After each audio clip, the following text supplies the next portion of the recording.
Yeah. Kalye vibes.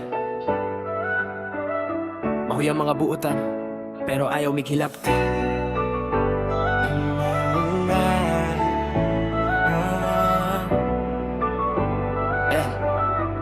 Kali, mahuyang mga buutan og dili hilaptan. Hilom ra sa kilit pero di gyud patakan. Dili ko palabihon, di sad ko magpakabangis. Pero kung sugdan mi ninyo, kami di magpaamis.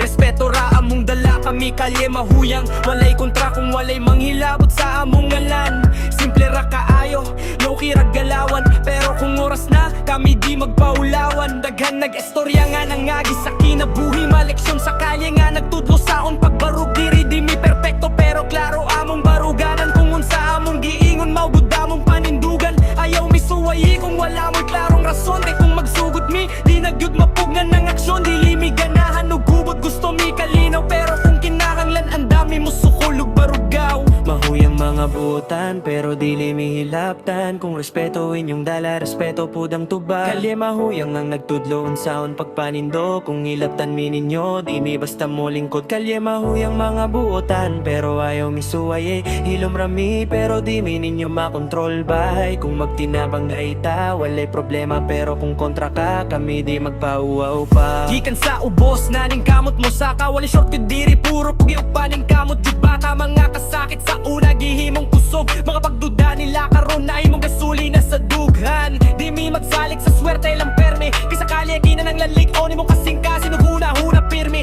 bisan nun sa kalisod. Padayon lang gihapon mi, kayang tinod nga kusog makita sa panahon. Kung kinsa tong tinuod, mauray magpabili ng uban nga plastic sa kadugayan. Mawag ng rapot nabilin, dili mi magpa-apekto sa mga yaw-yaw. Focus ra sa dalang nga among ginabarugan karon ugma. Kalye mahuyang mga buotan pero ayaw hilap, di kay dili mi magduha-duha. Kay kung among oras na kami di na magduha-duha. Respeto lang jud mawag kinahanglan, kayang tawo nga hilom usahay mauy pinakalisod hilaptan.